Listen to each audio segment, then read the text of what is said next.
লড়াই করব, কিন্তু তার আগে একটা জিনিস মাথায় রাখেন, বিভিন্নভাবে যারা আপনাদের বিভ্রান্ত করার চেষ্টা করছে সেই জায়গায় বিভ্রান্ত হবেন না। বিভ্রান্ত হওয়া আপনার কাজ না।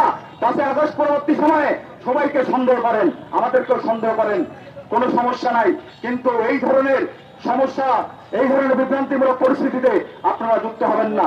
এবং পরিশেষে একটা কথাই বলতে চাই, চট্টগ্রাম বিশ্ববিদ্যালয় প্রশাসনের প্রতি আহ্বান থাকবে, অবিলম্বে জুলাই অভ্যুত্থানের নেতৃত্ব দানকারী সুমাইয়া শিকদার সহ যে 9 জন শিক্ষার্থী আছেন তাদেরকে অবিলম্বে আপনারা বহিষ্কার যে আদেশ দিয়েছেন সেটা প্রত্যাহার করবেন। কারণ আপনাদের মতিগতি কিন্তু ভালো না। আপনারা তদন্ত ছাড়াই বহিষ্কার করবেন। এখন যে আলাদাভাবে আপনাদের কাছে তদন্ত করার আহ্বান জানাবো সেই ভরসার জায়গাও নাই। কারণ আপনারা একটা বিশেষ গোষ্ঠীকে পুষ্ট করার জন্য কোনোভাবে তদন্ত ছাড়াই আপনারা এই ধরনের একটা তদন্ত রিপোর্ট পেশ করলেন। আমার এমন একটা ঘটনা ঘটলো, শিক্ষার্থীরা সেই রিপোর্ট পাওয়ার আগে চট্টগ্রাম বিশ্ববিদ্যালয়ের সাংবাদিক সমিতি সেই রিপোর্ট আবার প্রকাশ করলো। তার মানেটা কি?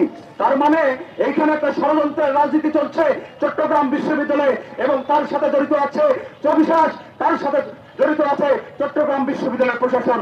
সুতরাং এই ধরনের প্রশাসনকে আমরা বিশ্বাস করতে পারি না। যদি সুষ্ঠু তদন্ত লাগে তাহলে সেইভাবে তদন্ত করতে হবে। চট্টগ্রাম বিশ্ববিদ্যালয়ে অনেক শিক্ষক আমরা দেখছি যারা জুলাই আগস্ট অভ্যুত্থানে শিক্ষার্থীদের হয়ে ভূমিকা পালন করেছেন, রাজপথে ছিলেন, তাদের নেতৃত্বে যদি তদন্ত করা যায় তাহলে আমার মনে হয় একটা সুষ্ঠু তদন্তের মাধ্যমে যারা দায়ী আছে এবং যারা দোষী আছে তাদেরকে খুঁজে পাওয়া যাবে।